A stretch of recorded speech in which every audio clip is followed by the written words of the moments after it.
Welcome to today's Talk Business and Politics Daily. I'm Roby Brock. We're joined by John Brummett of the Arkansas Democrat-Gazette. Good to see you this President's Day. Happy President's Day. It's a holiday, and you've got me out working on a holiday, just for the record. It is, right here. Look, I got my George Washington for President pin on right here. Yes. Because 2 years ago, he ran. I was at Mount Vernon on President's Day. Oh. And I picked this up.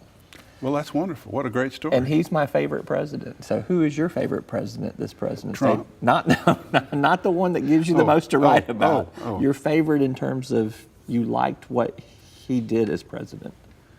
My favorite president, in terms of I like what he did as president, would be everybody's, Lincoln or FDR. Yeah. I mean, they were the transformative ones, the brave ones in time of crisis, and rose to the occasion amid all the beleaguerment that beset them in the country. Those two. And he's favorite because he was first? Yeah. Or you just have his button? Well, I liked Mount Vernon too, you know. Oh, but okay. I mean, I think he was my favorite because he set the standard. I mean, two terms and we're out. I don't dismiss him or discount fairly him. unscathed by any, notable scandals. If you have to have a first president, George Washington would be the ideal one to have. He was a pretty good one. Yeah, worked out for us. That's good. Right. We've not held up that standard. In the comments section. Consistently. In the comments section on this video, feel free to share your favorite president and why, so And that John and I can And your favorite read all commentator. On Talk No, Business. it's not. And your least favorite. It's not. Oh. It's not Columnist Commentator's Day. Okay. It's, all right, never it's mind. President's Day. Never mind.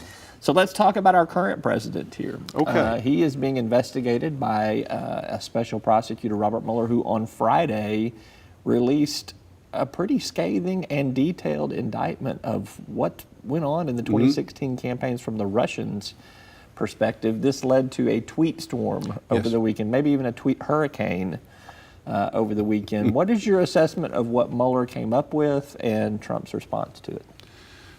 What Mueller said was what we knew, but he did it but with such detail and such a powerful narrative.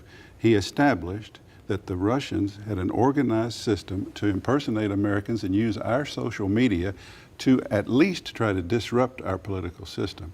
Certainly try to harm Hillary Clinton, because she didn't get anything favorable that we've seen out of any of their posts or their Facebook ads. To for a while sort of talk up Bernie Sanders, because he was the handy tool to disrupt and get in and bedevil Hillary, and then by the general election campaign, pretty much openly endorsing Trump, advocating Trump through these Russians sitting around in St. Petersburg, pretending to be Americans, running ads targeting minors in Pennsylvania, saying, she's going to run you out of business, he's your savior, and advertising a political rally that never took place, but that didn't matter because what they were after was the propaganda. So that's what it, now you got this argument, the Trump defenders saying, well, they were just trying to disrupt this election. They weren't trying to help Trump, and that's the issue. Well, they were trying to disrupt the election, and eventually by using Trump, which means he was their disruptive force. He was a force advocate. They were trying to do harm to America, and Trump was a rock they picked up and threw to do that. And they threw it, I think, they picked up a rock, the rock is Trump. They threw it at Hillary, and it somehow wound up going all the way through the White House window, but to their surprise and our surprise. But I have a phrase tomorrow, that Trump... Will the Trump supporters like this or not like this? I don't believe they will. Okay. From the ones I hear and talk with on Twitter, I don't think so. But I will refer to him as the preposterous Russian-endorsed second-place president, just so you know, so they can get ready. Any who may be listening today. And I think he was Russian-endorsed. Effectively, he was. His response, you asked me about his response, he went down to Mar-a-Lago. It was too windy to play golf. He turned on the TV. Well, there was also some political complications. And he couldn't play golf. He couldn't play golf with the shooting. And he watching TV, and he just gets upset that everybody's saying the Russians were trying to help him, and he goes into one of these incredible Twitter spasms that he has, which are part of the reason he's damaging to the country because of the kind of dialogue he uses, which was part of the brilliance of the Russians endorsing him. Well, and that's the point I want to hit home on there. Sure. Is that if you want to create chaos in a democratic form of government, then a candidate like Trump, who promises to be a game changer, a swamp drainer, a guy that has no filter, that's the kind of candidate you want to see win to help undermine the democracy that you're trying to fight against if you're Russian. Right. Therefore, they've overwhelmingly succeeded in their efforts. Yes, yes, yes, they have. They set out to undermine our democratic process. Along the way, as with any undertaking, you adapt to changing circumstance. They look up in mid-2016 or even early 16 during the primary and said, this guy, it's a godsend for us. And so yes, and it was, whether he won was not their initial issue. He was good for their purposes. That he wins led them to continue their activities after the election, because that is precisely what they're aiming for. Now, there are those out there, and I hear from on Twitter, who say, no, by saying that, you and I, sitting here fomenting this kind of discourse, we're the real partners of Putin, not Trump. I don't believe the exercise of the American free press to tell the truth about what's going on about our politicians makes us the Putin allies.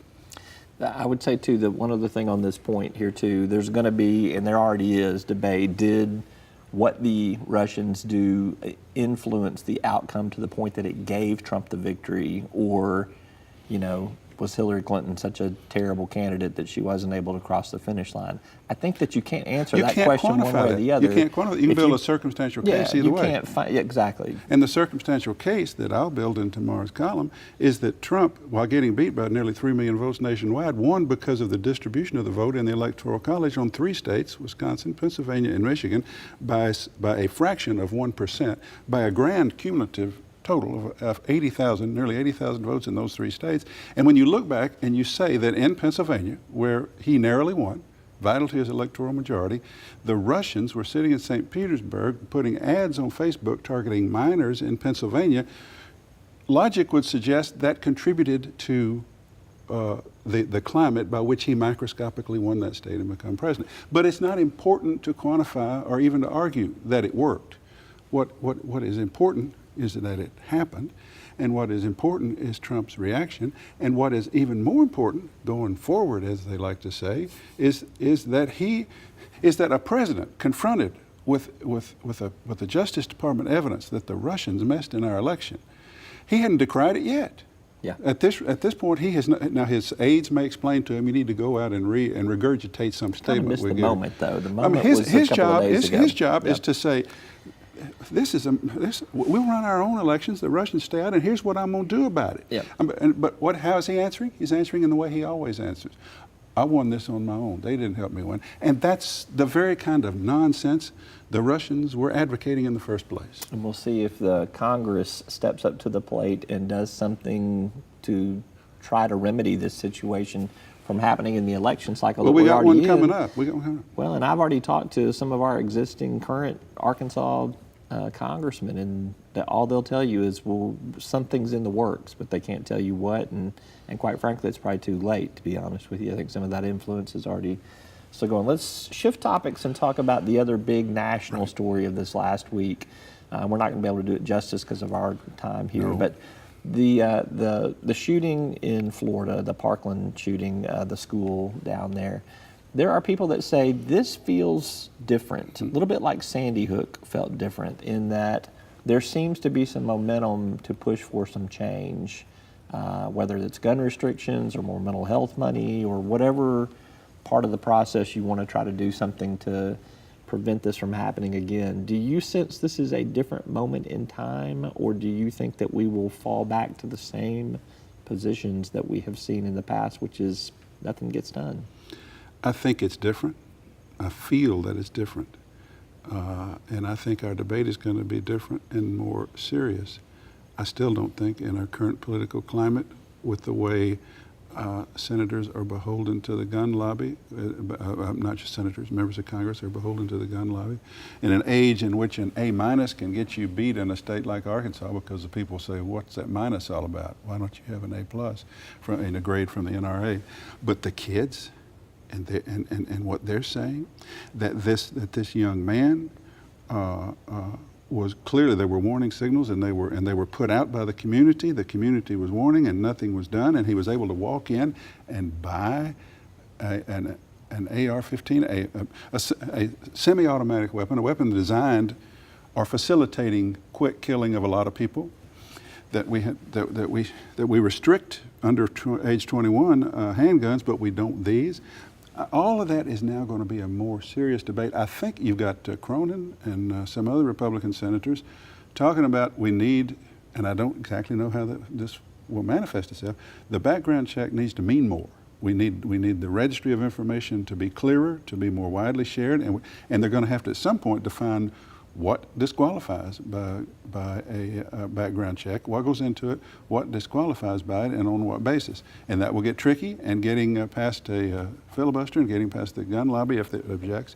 But it feels different. And I could at least see some attention to, not guns, not restricting anything that the gun manufacturers make, but to the way we do some of our background checks, probably not the gun show loopholes, but the way we do some of our background checks, and also the attention we give to mental health treatment, and identifying people posing potential risk because of mental health. System. I think that's where the debate will go, and it is different.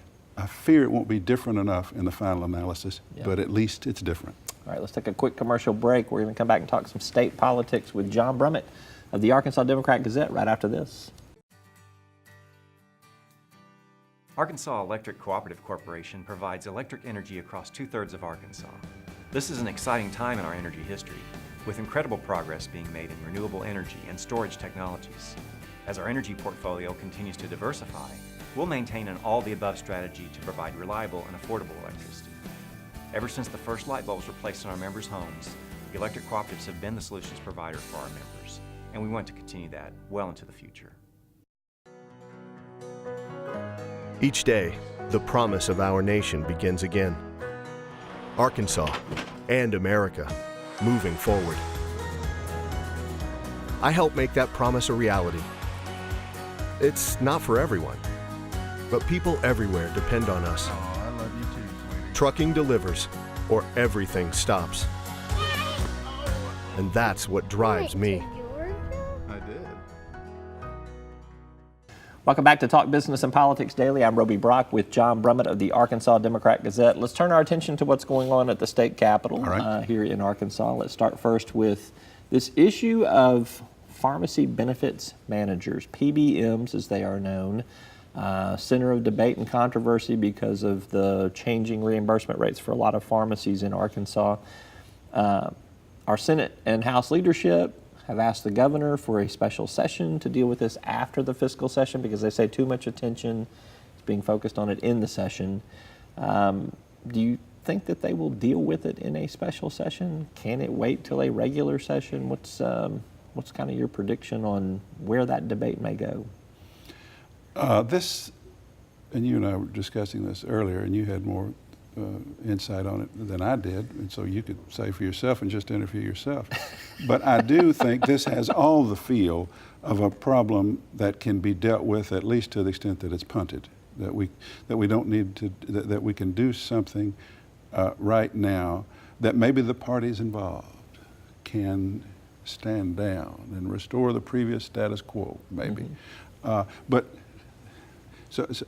And if need be, if that doesn't happen, then if you got the Republicans who lead the House and Senate asking the governor for a special session, and if they can produce preemptively a seeming consensus by which they would regulate through the insurance department these pharmacy benefits managers, then I think the governor would, of course, oblige a contingent on those things. This is just a little perspective on this, if I might.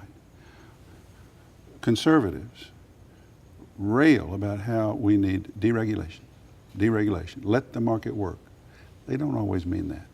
This is a case where the market is doing what the market's doing. People are providing a service, albeit a silly middleman service that I'd like to see eliminated, but it's service. And why are they trying to save money? Because the state government, the State Human Services Department said, we need to save money on these Medicaid on our Medicaid costs through this private option that we're doing. Get them down. The drug costs are a problem. So the state asks for something, and then when it gets it, it says, oh no, we're going to have to regulate. I'm just astounded by the rampant contradiction, some would say hypocrisy, in this. But you say contradiction. I say contradiction, and I will let others who want to say hypocrisy, because I try not to be incendiary. Yes. You do a terrible job of not being incendiary. In our system. But this is the kind of thing, they're going to find some way to oblige everybody, and we're going to go back to the same old patchwork Band-Aid on a system that's utterly broken. We need to totally deregulate the healthcare industry and let folks like Amazon and Walmart lead the way in how we make it, how we do it. You want total deregulation? No, we either do that, Okay. or go to single payer. That's where I think everything else That's is pretty stark. You get one way or I the don't. At this point, I don't care. I mean, whatever, because either would be better than this makeshift, contradictory maze. How close are you to Medicare? I'm 1 year from Medicare, Okay. so it's not. I'll get to go on the world's greatest health insurance plan, and all these people who say, man, we go to single payer. You want the government making health care decisions for you? Basically, it would be Medicare for all, and most seniors are incredibly happy with Medicare. Yep. So, once again, I have found another contradiction.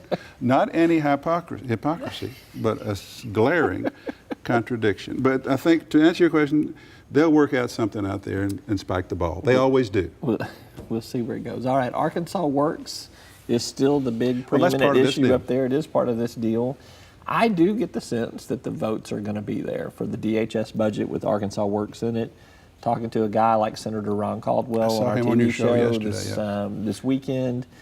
You know, I just want to see the language and be comfortable with it, and I'm probably going to be comfortable with that. You know, so I don't think it's going to take very many of those votes that have been no's or not voting or maybes to get them in the yes column. You just sometimes, when you do what we do, and you've done it a while, you can sense a climate. And the climate is, this ain't the time to have the ultimate brawl over Arkansas Works. We've had them before. We may have one next year if we find out whether we get our waivers. And the Democrats may get into it because we make it too conservative. We'll do all that next year. But right now, with just a few months to go while the Trump administration is considering our request for waivers, and with an election coming on, do we want, as of July 1, to throw 280,000 people off insurance? I think a guy like Caldwell, who doesn't like the program, is finding a way to say, well, maybe. It ties into the other, because I think what he and others, a few others might want, is some resolution on to protect the pharmacists whom they're advocating for before they commit, or at least some assurance that there will be, which is why I think the leadership carved this out and called on the governor to address it in a special session right after, to try to disentangle those two things for these purposes. And to an old learned hand like you, that's called horse trading, and it That's typically politics. works. That's politics. Yeah. It's the way it works. It's not always pretty, but it's a lot better than politics that doesn't work. The government doesn't work. Yep. Like we're getting sometimes in Washington right now. Hold on there, you're being Incendiary? incendiary. I take it All back. right. He's John Brummett of the Arkansas Democrat-Gazette. Always good to be with you Thank on a you. Monday. All right. Happy President's Day once again. Same to you, and George was great. What a great first president. Thank you for watching. I'm Roby Brock. We'll see you next time.